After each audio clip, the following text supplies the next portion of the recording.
जरा ऐसी किसी जगह के बारे में सोच कर देखिए जहां आज तक कोई ना गया हो। अगर आपके दिमाग में ऐसी कोई जगह ना आ रही हो तो कोई बात नहीं, लेकिन इस दुनिया में ऐसी बहुत सी जगह हैं जहां आज तक कोई भी इंसान नहीं पहुंच पाया है। जैसे कि तिब्बतियन बॉर्डर पर बसता है गैंकर पेंसम, एक ऐसा पर्वत जिस पर आज तक कोई नहीं चढ़ पाया।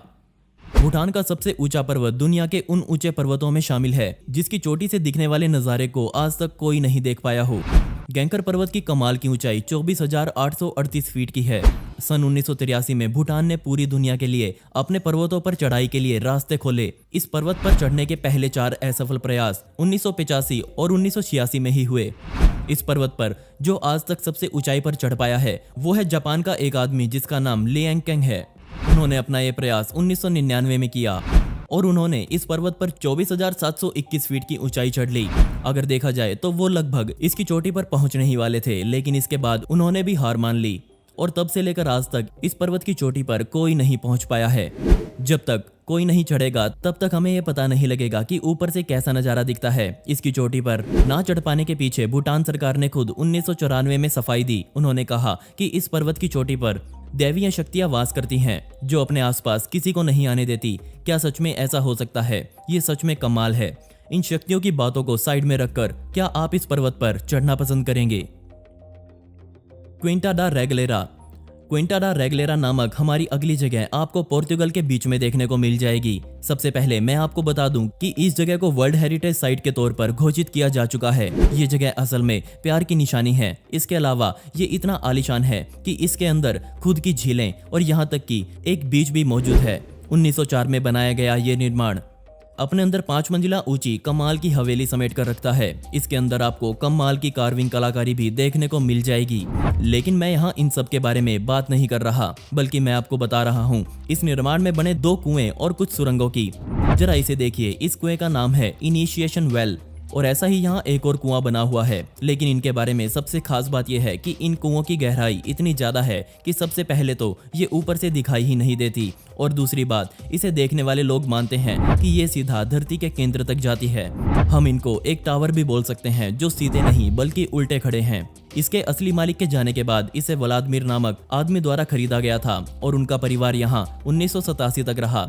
लेकिन इसके बाद इसे जापान की एक कंपनी के हाथों बेच दिया गया। हमें नहीं पता कि उन्होंने इस प्रॉपर्टी के साथ क्या किया, लेकिन इसे पूरे 10 सालों तक आम लोगों के लिए बंद रखा गया। 1997 में फिर से इसे वहां की सरकार ने खरीद लिया और खरीदने के बाद फिर से आम लोगों के लिए खोल दिया गया। इनिशिएशन वेल असल में एक दरवाजा है जिसके सहारे इसके नीचे बनी सुरंगों में जाया जा सकता है। घुमावदार सीढ़ियां सच में बहुत डराने वाली लगती हैं। आम इंसानों में से कोई भी आज तक इन कुओं की गहराई तक नहीं जा पाया है।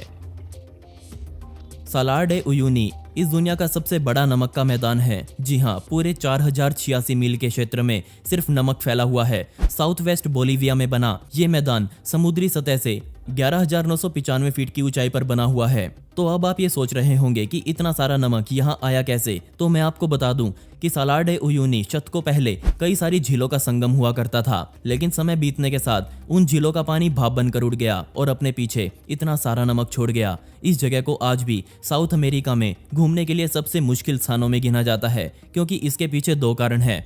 पहला ये कि यहाँ हादसे बहुत होते हैं और दूसरा ये कि चारों तरफ नमक ही नमक होने की वजह से लोग हर समय अपने आप को गुम हुआ महसूस करते हैं। आप जिस तरफ अपनी आंख घुमाएंगे आपको सिर्फ नमक ही नमक दिखाई देगा। अब इसके बारे में मैं आपको एक और कमाल की बात बता देता हूँ। साल के एक खास समय में यहाँ हल्की बारिश होती है और ठंड ज्यादा होने की वजह से बारिश बनकर गिरा पानी नमक के अंदर घुलने से पहले ही जम जाता है और कुछ इस तरह पूरे मैदान पर पानी की एक परत चढ़ जाती है और यही परत अब पूरी तरह से शीशे का काम करती है। ये नज़ारा सच में हर किसी को पागल कर सकता है, क्योंकि आसमान में दिख रहे बादल इंसानों के पैरों के नीचे आ जाते हैं।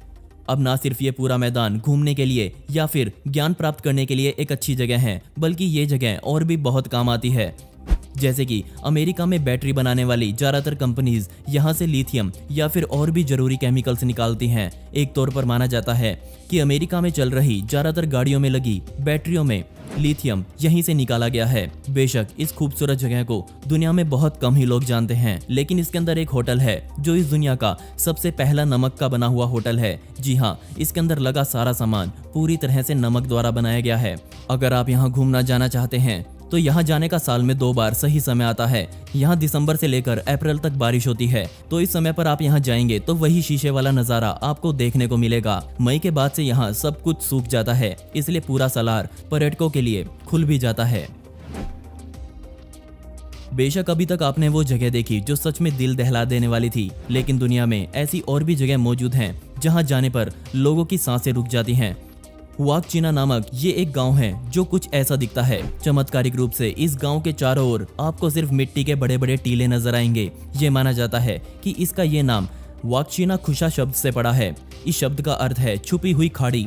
इस गांव में सिर्फ 100 लोगों के आसपास की जनसंख्या मौजूद है, लेकिन इसकी सुंदरता की वजह से दुनिया भर के लोग इसे यहाँ देखने आते हैं। इस गांव में रहने वाले लोग मानते हैं कि ये गांव एक अजीब ही तरीके से बना हुआ है। ये कहा जाता है कि बहुत समय पहले एक सुंदर परी यहाँ नहाने जा रही थी, और जब उसने नहाने से पहले खुद को शीशे में देखा तो उसने पाया कि एक शिकारी आदमी उसकी तरफ तेजी से बढ़ रहा है। वो अपना शीशा वहीं छोड़कर डर के मारे भाग खड़ी हुई, और समय बीतने के साथ वो शीशा एक झील में तब्दील हो गया। यहाँ रहने वाले लोग मानते हैं कि वो राजकुमारी आज भी इसी झील में रहती है। कमाल की बात यह है कि इस झील में आने वाला पानी पूरी तरह से पीने लायक है। इसके अलावा इस झील में सिर्फ नहाने के लिए ही लोग पूरी दुनिया से आते हैं। इसके पीछे ये कहा जाता है कि इसमें नहाने के बाद इंसानी शरीर में मौजूद कई जानलेवा बीमारियां ठीक हो जाती हैं। इस बात में कितनी सच्चाई है ये तो मुझे भी नहीं पता। चलते हैं अगली जगह पर जहां मैं बात कर रहा हूं, भगवान तक पहुंचने के किनारे की। जी हां, कोस्ट ऑफ द गॉड। ये जगह सच में किसी परियों वाली कहानी जैसी लगती है। सबसे हैरानी वाली बात यह है कि इस जगह को 4वीं शताब्दी में बनाया गया था, और आज भी इसके ऊपर चढ़कर ही जाना पड़ता है। जरा सोचकर देखिए, इन सीढ़ियों को बने 1600 से ज्यादा साल बीत चुके हैं। इसके ऊपर बनी इमारत का नाम सांता मैरिया डेलिजोरा है। चमत्कारिक रूप से इतना समय बीत जाने की वजह से आज इस इमारत की जमीन काफी खिसक चुकी है। जब इसे बनाया गया था तब ये एक अकेला आइलैंड हुआ करता था, लेकिन शतक बीते और इसी समय के साथ यहाँ सिल्ट बना, जिसने इस आइलैंड और सख्त जमीन के बीच की खाली जगह को भर डाला। इतने साल बीत जाने के बाद इस बिल्डिंग से कई काम लिए गए। सबसे पहले इसे एक चर्च के तौर पर बनाया गया था, और 1905 में एक भूकंप ने इसे पूरी तरह से हिलाकर रख दिया। इसके बाद इसे सरकार द्वारा ठीक करवाया गया। इस चर्च में आज भी 12वीं शताब्दी की एक राजकुमारी का पोर्ट्रेट लगा हुआ है। कमाल की बात यह है कि 12वीं शताब्दी में ही उस राजकुमारी ने ये भविष्यवाणी कर दी थी कि आने वाले समय में यह चर्च भूकंप से बुरी तरह क्षतिग्रस्त होगा। और दोस्तों, अब आप मुझसे इंस्टाग्राम पर जुड़कर मुझसे डायरेक्ट बात कर सकते हैं, जहां पर मैं आप सभी के सवालों के जवाब देने वाला हूं और साथ में आपसे बहुत सारी बातें करने वाला हूं। तो स्क्रीन पर दिख रही आईडी पर या फिर डिस्क्रिप्शन में दी गई आईडी पर जाकर मुझे वहां फॉलो कर सकते हैं। इसमें आपका ज़्यादा समय नहीं लगेगा और मुझे आपसे बात करना सच में बहुत पसंद आएगा। और दोस्तों, पिछली वीडियो का शाउट आउट जाता है द न्यू मिस्टिका लैंड को, जिन्होंने बहुत ही प्यारा कमेंट किया था। इस कमेंट के लिए आपका बहुत बहुत शुक्रिया। साथ ही दोस्तों, आप इस वीडियो के कमेंट्स में पिक मी लिख सकते हैं और आने वाली हर वीडियो में आप में से ही किसी एक को शाउट आउट मिलेगा।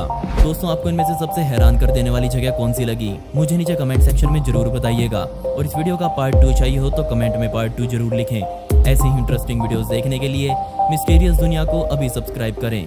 मिलते हैं अगली वीडियो में। ये वीडियो देखने के लिए धन्यवाद।